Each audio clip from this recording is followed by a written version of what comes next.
Қадірлі желі қолданушылары, амансыздар ма? Мен сіздерге міне осындай нанның рецебін көрсетіп отырмын. Бұрын бұл пиццаға арналған қамырда бұның құрамы туралы айтқанмын. Енді бұл 2 еселенген нан болғандықтан құрамын описаниеде көрсететін боламын. Бұл нан 5 минутта иленеді.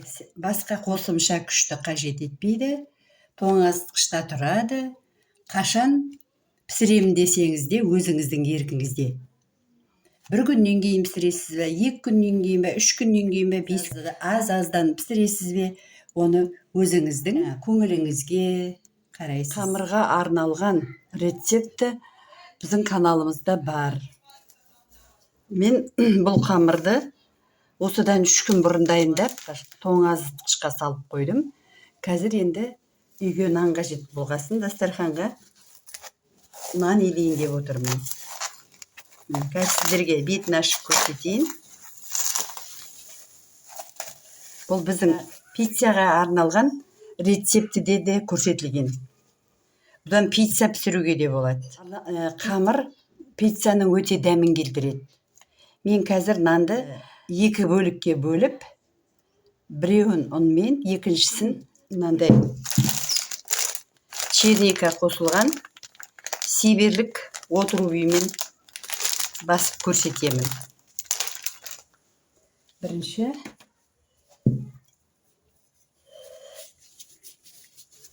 нанды түсіріп алайын мына жерге.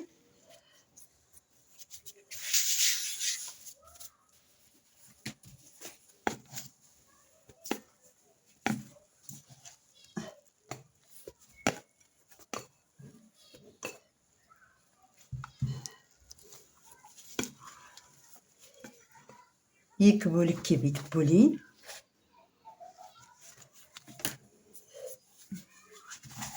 Біріншісін ұнға,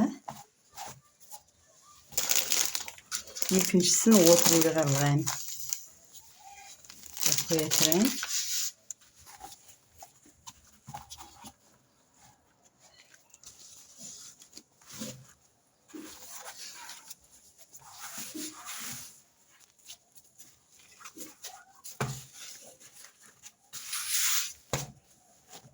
Арасын ашамын. Өзі жақсы, салқын тоңазытқыштың ішінде тұрғасын. Нан, қамыр өзінің бабына келіп, қолға икемді бол, өте жақсы болды отыр. Өстіп созып жіберіп,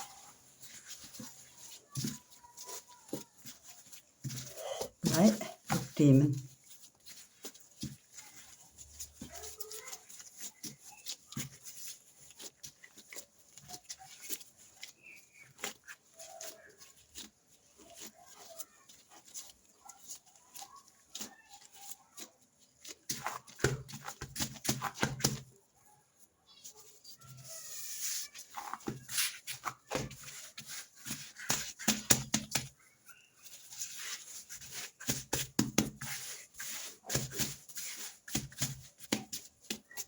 Жерге қоя тұрайын.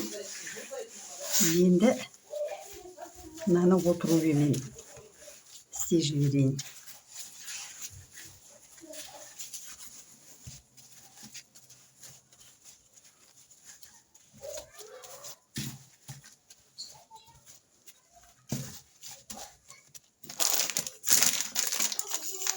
Аздап нанның арасына бүйтіп отыру істеп жіберейін.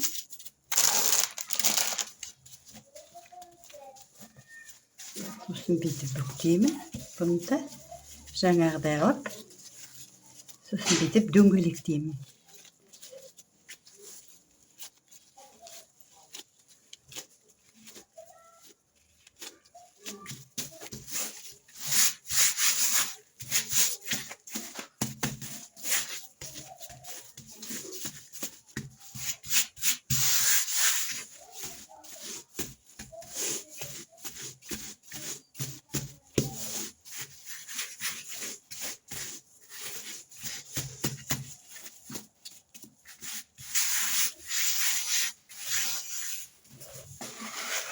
Өтпеудің қалған бүйтіп қалдықтарын табадағы төселген қағаздың бетіне сеуіп жіберуге де болады. Осылай етіп.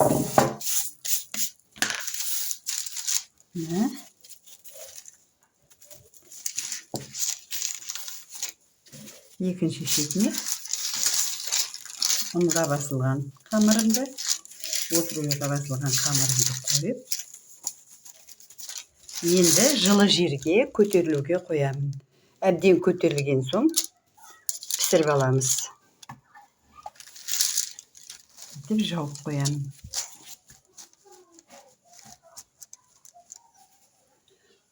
Нан енді бұл қамыр бөлме температурасында жылиды қазір.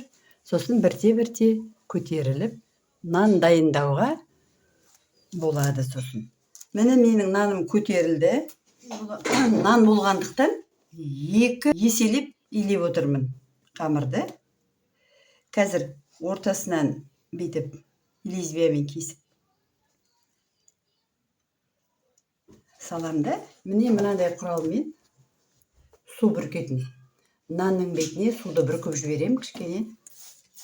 Бұл нанның қабықтанып пісуіне, қабығының сап-сары болып шығуына мүмкіндік береді. Енді нанымды 180 градусқа қыздырылмаған пешке салып 45-50 минуттай пісіремін. Мен көбіне көп аштыққа дрожжбен істелген нанды салқын пешке қоямын. Пеш жайлап қызып, өз дәрежесіне келгеннен кейін нан үлкейіп, өте әдемі болып піседі. Қазір қоямын. 180.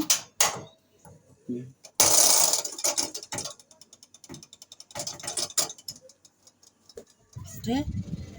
Бұл енді 2 нанға арналған рецепті. Міне наным пісті. Мен сіздерге бұны қазір ыстық әлі ортасынан бөліп көрсетейін. Мынау ұнға иленгені. Мынандай күтірлеп тұр міне. Тағы да бір көрсетіп жіберейін. Арты мынау.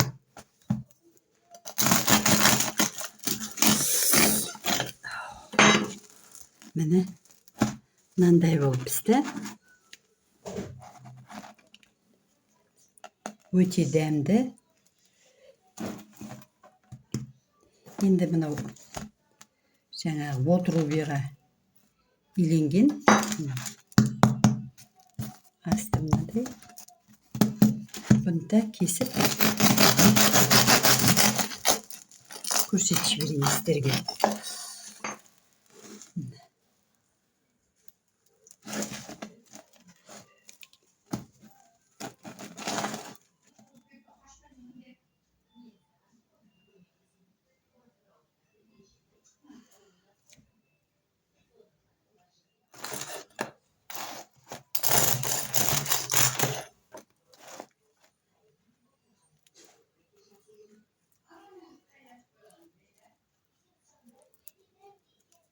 Ыстықтай жесе өте дәмді.